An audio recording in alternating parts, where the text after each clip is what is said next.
দুগ্ধ উৎপাদনৰ ক্ষেত্ৰত পশুপালকসকলৰ বাবে কিয় লাভজনক গিৰ গাই? গিৰ গাইৰ উৎপত্তি ক'ত জানেনে?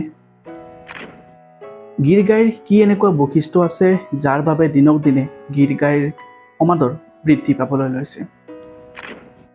নমস্কাৰ, অন্য এটি নতুন ভিডিঅ'ৰ মাজলৈ সকলোকে স্বাগতম জনাইছোঁ।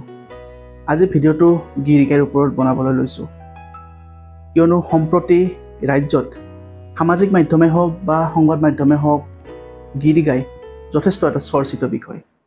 গিৰ গাই কিহৰ বাবে চৰ্চিত হৈছে, কিহৰ বাবে চৰ্চা লাভ কৰিছে সেয়া আপোনালোকে সকলোৱে জানে। সেয়া আৰু মই বিতংকৈ এই ভিডিঅ'টোত ক'বলৈ নাযাওঁ।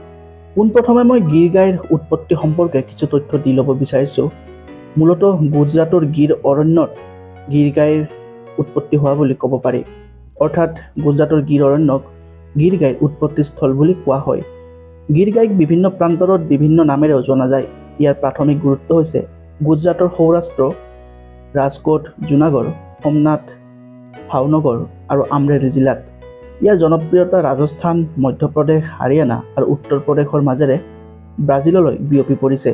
অৰ্থাৎ গিৰ গাই কেৱল ভাৰততে সীমাবদ্ধ নাথাকি বিশ্বৰ বিভিন্ন প্ৰান্তৰত গিৰ গাই দুগ্ধ উৎপাদনৰ ক্ষেত্ৰত বা দুগ্ধ উৎপাদনকাৰী পশুপালকসকলৰ মাজত যথেষ্ট সমাদৰ লাভ কৰিছে।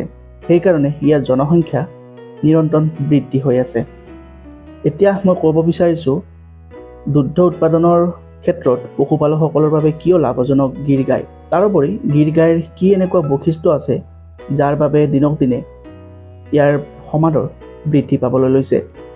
এতিয়া গিৰ গাইৰ বৈশিষ্ট্যৰ কথা যদি ক'বলৈ যাওঁ, অৰ্থাৎ যাৰ বাবে দুগ্ধ উৎপাদনৰ ক্ষেত্ৰত পশুপালকসকলৰ বাবে গিৰ গাই লাভজনক হৈ পৰিছে, অথবা দিনক দিনে গিৰ গাইৰ সমাদৰ বজাৰত কিয় বৃদ্ধি পাবলৈ লৈছে, তাৰ কথা ক'বলৈ গ'লে প্ৰথমে ক'ব লাগিব গিৰ গাই অধিক উৎপাদনশীল আৰু অন্য গাইৰ তুলনাত ইয়াৰ ৰোগ প্ৰতিৰোধী ক্ষমতা বেছি।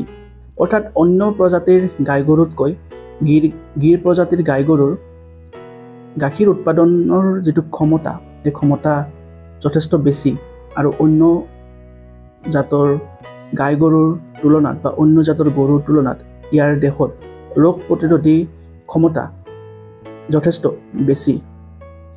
অধিক দুগ্ধ উৎপাদনৰ বাবে ভাল প্ৰজাতিৰ গৰু নিৰ্বাচন কৰাটো অতিকৈ গুৰুত্বপূৰ্ণ। এই ক্ষেত্ৰত নিশ্চিতভাৱে ক'ব পাৰি গিৰ গাইৰ কথা। ইয়াক প্ৰতিপালনৰ ক্ষেত্ৰত ব্যয় কম, বিপৰীতে প্ৰচুৰ উৎপাদনশীল। এই গৰুৰ ঘিউ, গাখীৰ আদিৰ উপৰিও প্ৰস্ৰাৱ আৰু গোবৰো ভাল দামত বিক্ৰী হয়। গিৰ গাইৰ প্ৰতিৰোধ ক্ষমতা উচ্চ হোৱাৰ বাবে পশুধন হেৰুৱাৰ আশংকা কম থাকে।